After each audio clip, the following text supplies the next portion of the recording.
The first episode begins with a soldier guarding the street while the couple, Zoe and Sam, try to escape from him. They tie up their bags and get ready to leave, but unfortunately a strange girl suddenly appears and stops them. She asks them a mysterious question, saying, "Mom, what did you do after that?" Then we go back 5 years earlier to see the couple on their way to a new house in the quiet and beautiful town of Midwich.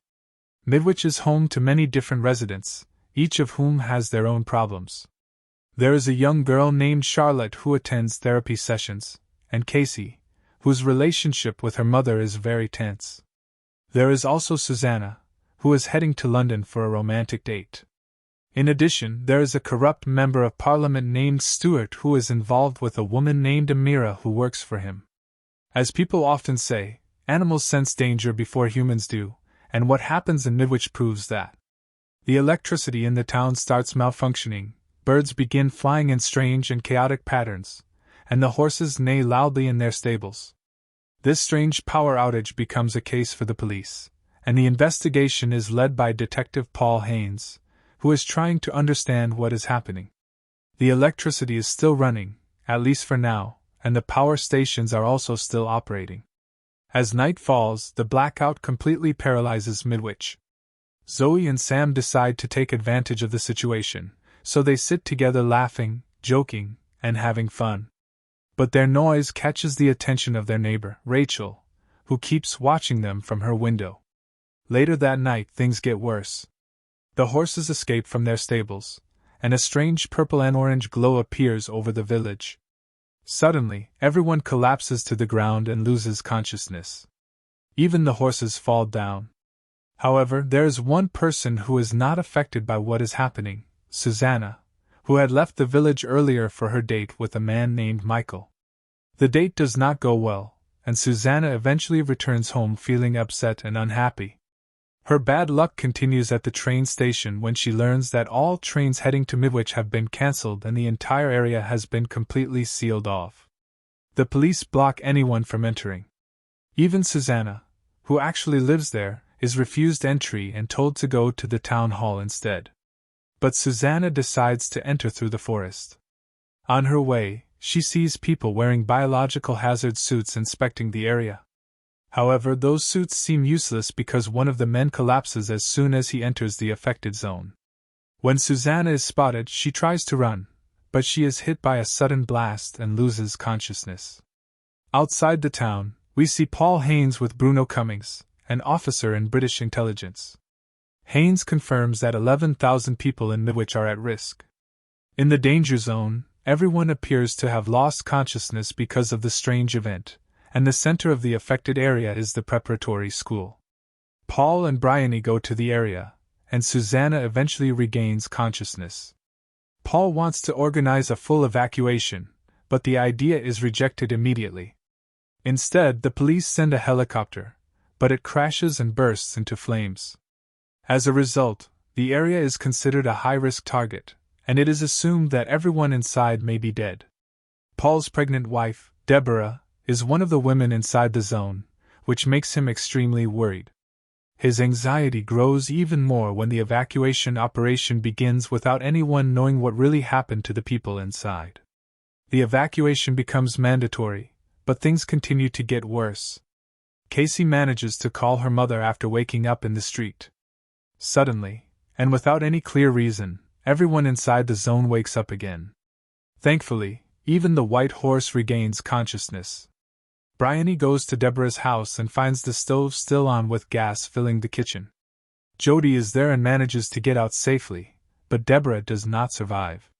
When Paul arrives, he is devastated when he finds out that his wife has died. After that, we see several different women touching their stomachs, and it becomes clear that they are pregnant. But how did that happen and why? That is what we will find out soon. 2 months after the blackout, the grief over Deborah's death still weighs heavily on the Haynes household. Paul asks to visit Jody. The relationship between them is tense because Paul keeps taking out his anger and grief on her. Meanwhile, she is tired of the situation and wants to move forward with her life, but something keeps pulling her back to Midwich. The initial happiness that Zoe and Sam feel about the pregnancy quickly turns into fear when a doctor arrives with Detective Haynes to talk about the night of the blackout. Zoe and the other women are taken to the town hall, where they learn a shocking truth: every woman of childbearing age who was inside the blackout zone has become pregnant. How did this happen? No one knows. However, they are all forced to sign a confidentiality agreement so they cannot tell anyone what happened. Susanna helps calm the collective hysteria spreading through the village, with the help of Marianne, who tells the other women that she has not had a relationship with anyone for years. Even some of the girls who were at the silent disco turn out to be pregnant as well. After this revelation, all the women stand up and agree to sign the agreement. After the meeting, the authorities take Susanna for a different proposal. Mr. Westcott wants her to help oversee the mothers throughout their pregnancies, including Jody and Marianne. At the same time, some of the women start thinking about ending their pregnancies. To make things even stranger, the relationship between Sam and Zoe takes an unusual turn when they discover that there is no evidence of the father's DNA. Even though the child is not technically Sam's, he tries to convince Zoe not to get rid of the baby and to raise it together. After all, before they came to Midwich, they knew that their chances of having a child were less than 1%. Amira is also pregnant, and she sends Stuart a message telling him that she has missed 2 periods. And to make things even more bizarre, the women who decide to terminate their pregnancies are somehow prevented from doing so. When they try to go through with it, they seem to be controlled in a strange way for no clear reason, and they end up leaving the clinic without being able to end the pregnancy. They return once again to Midwich. Bryony speaks, looking visibly sad, and says that it happened again, as it seems this event has affected many women. 5 months later, Zoe tries to leave Midwich, but something ties her to the town. She notices movement on the sidewalk, gets on the train, and feels scared. She goes to visit Susanna and explains everything that happened. Zoe admits that this child, no matter what, seems to have its own will because it makes her feel connected to the village. Suddenly, all the women begin giving birth at exactly the same time, and their waters break simultaneously. There's a beautifully edited montage with amazing music as the doctors move back and forth helping each woman deliver. When the crying and exhaustion end, Paul enters to see the women and their babies sleeping peacefully in their cribs. As they leave the room, the strange light returns, and all the babies wake up with eyes glowing a strange yellow color. 2 years after these children were born, a voiceover by Zoe confirms that everyone in Midwich has become silent and rarely speaks. She explains that their lives have become smaller and confined to the village, but everyone has adapted to life under constant surveillance. Their children are unusually advanced for their ages. Everyone blindly believes their lives are normal, until one morning, everything changes. Jody is still living with Paul after giving birth to a son named Nathan, who is now about to start school at Midwich Preparatory along with the other mysterious children. Strangely, unusual fluctuations in the electricity happen again, causing all the children to go outside together. They find another young girl, who joins their group. She is Amrita's daughter, the woman who was involved with Stuart. Susanna takes the child and temporarily brings her to McLean's house. Susanna learns from Amrita that she and Stuart had an agreement. He agreed to give her money to stay away from his family. We also discover that these children, including this one and some others, have enhanced hearing and can perceive everything around them. In the end, Sani says she wants to see the other children and calls out the names of all the children in Midwich. After some tests, it becomes clear that these children are mentally connected in a specific way and can select the same image on computer screens in Wing 300, the government-funded lab they will visit throughout their lives.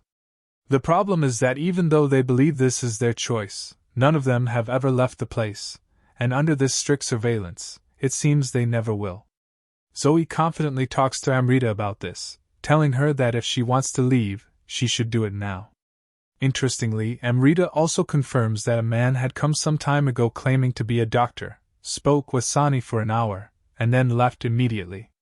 It appears all these children are connected as if they share a single mind. Later, Hannah, Zoe and Sam's daughter, speaks with Sam. She holds his face and tells him he is the only one who loves her now, not Zoe. Then she goes to her mother and psychologically manipulates her into putting her hand on a stove flame, causing a burn. Outside, Sam talks with Curtis at the same time, admitting he only agreed to take care of the girl until the money runs out because he's extremely stingy. Meanwhile, in Midwich, things worsen when Amrita talks to Sarah, Stuart's wife. Something strange happens during their conversation. Sonny reaches out to Sarah, hugs her, and says, "Mama," while Amrita watches. The lights start flickering just like before. As night falls, Amrita begins packing Sonny's belongings in a bag for travel, but Sonny refuses to leave. Elsewhere, Zoe visits Susanna and tells her about Hannah's psychological strength and how it affects her. Zoe admits that Hannah's aggression comes from believing her mother is a threat. Susanna doesn't believe Zoe and interprets it as a type of obsession. When Zoe returns home, she finds Bryony waiting. Bryony wants to know what happened in Wing 3. They have a video of Zoe speaking with Amrita and want to understand what transpired. Zoe tells them she got lost and pretends to be ignorant, which strangely works. Amrita walks with Sonny, but suddenly all the children get up from their beds and look out the windows. In the parking lot below, Sonny triggers all the car alarms at the same time. In the next scene, we see her outside Charlotte's window, pretending to be at home with Stuart and Sarah. It seems Amrita left her, but in reality, she disappeared into the parking lot with her bag on a chair and left a message on Zoe's phone saying she's leaving with Sonny. When Zoe goes upstairs to check on Hannah, she finds her awake, watching her mother from the room. Hannah puts her finger to her lips, signaling her to be quiet. Then we go to Midwich Preparatory, where Paul tries to understand Amrita's disappearance. Something seems off, especially since the surveillance cameras in the parking lot were completely disabled for 6 hours. In fact, all the cameras along the roads were also malfunctioning, which only increases the suspicion. At the same time, the mothers gather and talk about the children, who all think in a similar way. Casey speaks, expressing her hope that Amrita left the place of her own free will, and that they, too, need to stick together just like the children. It's clear that Zoe isn't present at the meeting, and there's a rift between her and Sam. She is the source of the problems between them because of her nightmares. Sam is happy that she sleeps with them in the bed, while on the other side, with Jody and Paul asks her to stay with him and not leave. In the morning, Paul reviews the surveillance footage and finds evidence in the form of a damaged car. It appears that during those 6 hours, one of the cars had changed.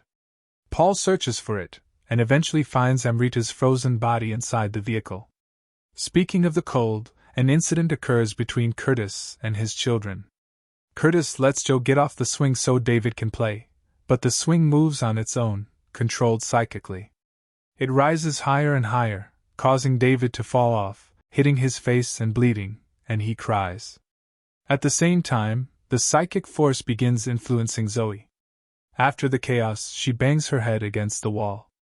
As a result, Zoe confidently talks to Sam and admits that she doesn't love Hannah. There's another mystery connected to the nightmares all the children experience. Susanna tries to learn more, but when she approaches Ivy and reaches out to touch her head, Ivy freezes. The next morning, Zoe manages to leave Midwich, exhausted from being around ordinary people. Unfortunately, she soon realizes, to her shock, that the children already know she has left. Susanna speaks to Nathan confidently, trying to figure out what happened. He opens up a little, which allows Susanna to discuss with Paul and Bryony exactly what she learned about the children's recurring nightmares, visions of winter, frozen land, and locked rooms. Bryony interprets this as Susanna projecting her own problems onto the children and tries to figure out why she behaves this way. Their investigations reveal that Susanna is hiding a major secret. Back in Midwich, without Zoe present, the psychic influence takes control of Sam, who ends up hurting Curtis when Curtis starts hitting him. Then the episode stops. Sam feels this is because of Hannah and believes his partner was right. At the same time, Ivy encourages Susanna to go into the forest for a walk and to talk about the pregnancy. The situation becomes worrying, especially after Nathan's previous confession to Paul, which makes Paul aware that Ivy intends to harm Susanna.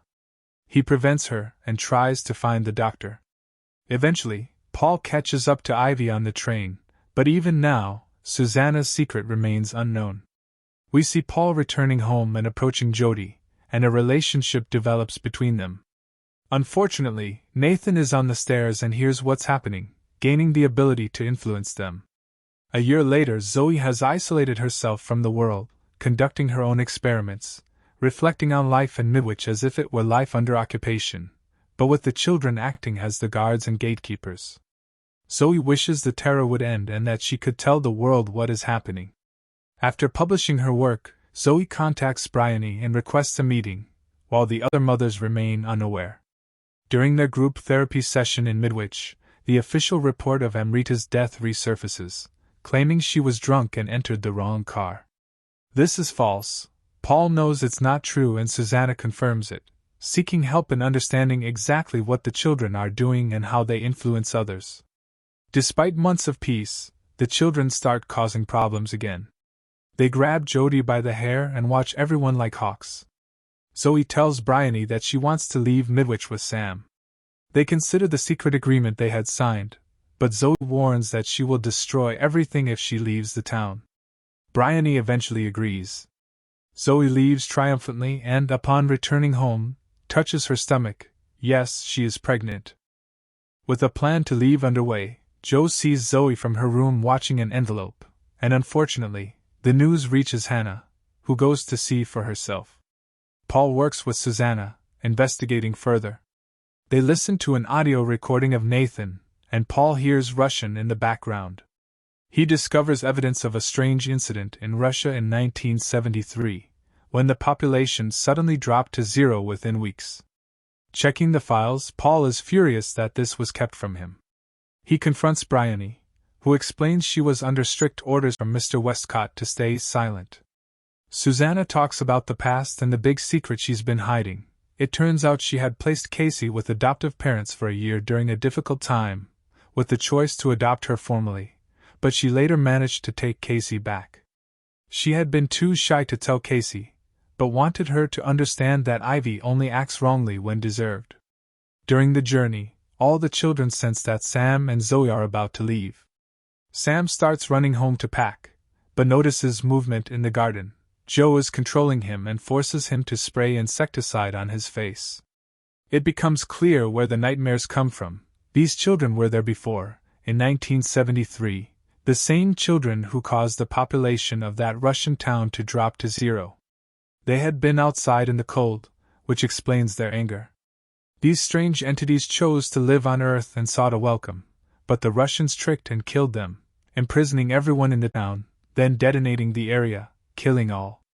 After understanding their anger, the psychic force takes control of Zoe, making her hold some toxic berries. Paul tries to stop her, but Thane causes him to fall before he can intervene. Susanna is the only one able to stop the madness. She talks to Ivy and reassures her that everything will be fine and that love will return, on the condition that no one harms Zoe. If this condition isn't met, Susanna will bear the consequences. The children release Zoe. 2 years after Susanna's promise to the children, she works with Mr. Westcott, Bruno, and Paul. Midwich shows signs of stability, at least for now. Mr. Westcott admits he wants to take some children to a military base several miles from the village for testing. He's confident they will want to leave, especially since they had discussed outside events in Wing 300. Meanwhile, developments continue in the village. Zoe and Sam's daughter, Ellie, is doing well, while Curtis leaves the house and participates in David's upbringing, though David refuses his father. Jo positions himself in the middle, and when David tries to leave with Curtis, Ellie watches from the window, furious. Zoe warns her not to interfere. Most of the children attend the preparatory school, but some are sent to the military base for testing. Ivy and Nathan are taken to the research center, a restricted area, meaning Paul and Susanna cannot reach them and must wait in the car outside. At school, the children attack Sam and work together in the basement, controlling the collective mind. It appears that Ivy and Thane are trying to influence the military force, and quick flashes confirm this idea. Seeing this, David decides to enter the preparatory school basement, where he sees the other children standing in a circle. He becomes disoriented, not recognizing his mother, his eyes glowing. Worse, Rachel overhears Mr. Westcott speaking with Joe at night about what happened and says it was a mistake to leave David alive. Rachel believes it and takes her son to leave.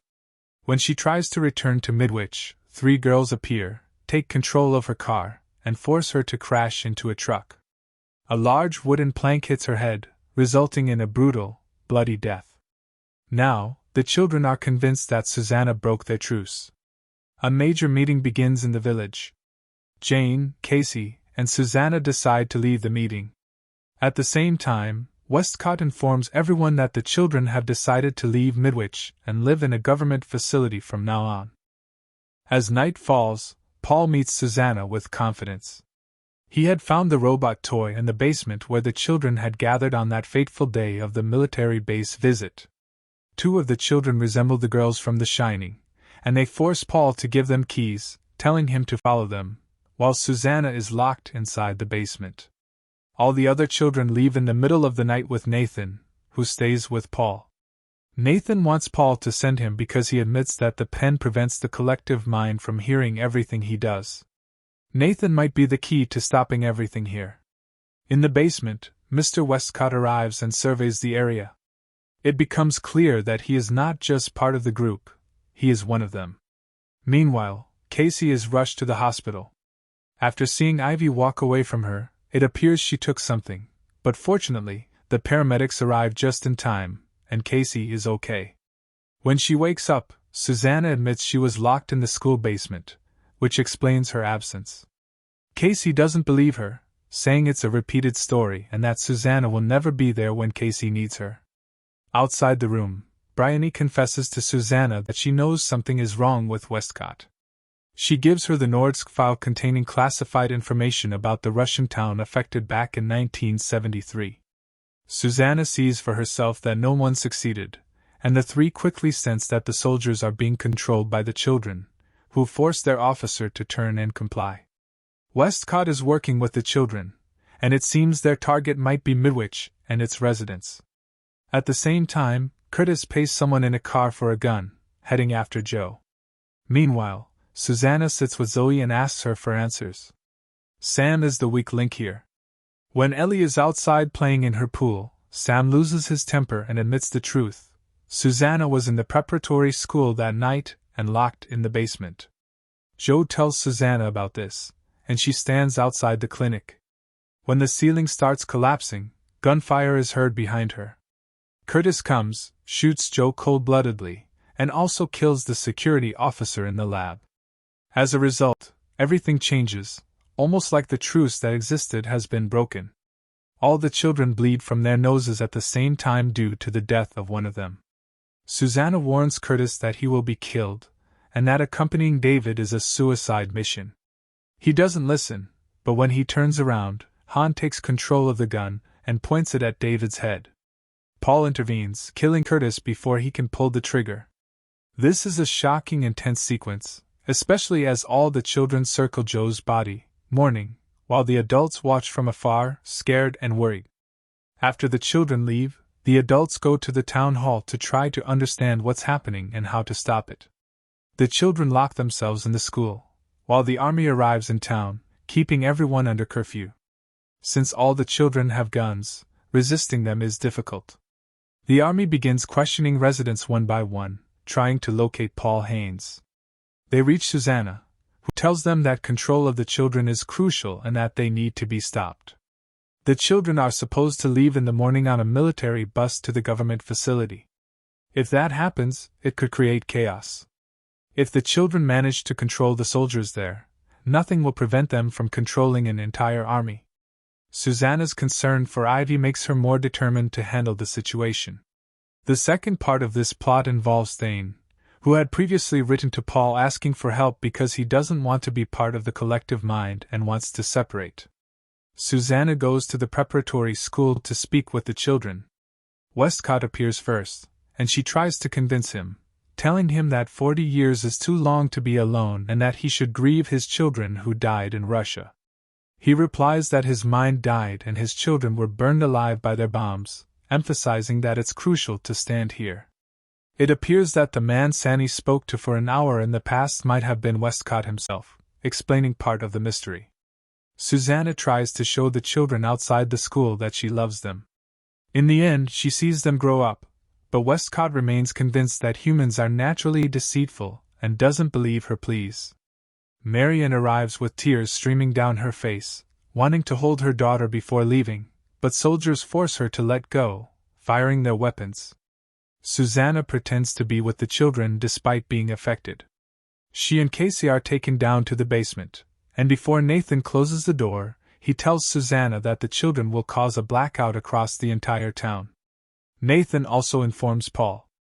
Meanwhile, Sam and Zoe take Ellie and drag her to the basement. Susanna admits that the plan behind the blackout is to gather the children, the collective mind, and make all the adults forget their existence. All photos are removed from homes in preparation for the children's departure on the military bus. Nathan passes by Jody, but she doesn't remember him. When Hannah arrives shortly after, Sam and Zoe play the same game, but Ellie breaks the rules and asks, "What's this, Hannah?" This takes us back to the beginning of the series, when Zoe and Sam tried to leave Midwich and escape the children. Hannah was about to harm them, but when she saw Ellie at the door, she showed mercy and told them to be quiet instead of hurting them. Paul is able to infiltrate the army, knocks out a soldier, and takes his clothes. The next morning, all the children line up to leave Midwich on the bus while Paul and the others watch. Susanna boards the bus with them, as promised, taking responsibility for whatever happens. During the truce, she stays calm, especially when Westcott discovers that an agent is working alone among them. When the bus and the vehicle ahead stop, Paul presses the detonation button, watching with the others as the bus is destroyed. From a distance, Zoe and Sam see the black smoke, hold hands, and at the same time, the explosion devastates the area. It appears no one survived, especially with the remaining bus burned in the forest. Nathan takes Casey and walks away with her, marking the end of the series. Thank you for watching, and don't forget to like the video and subscribe to the channel.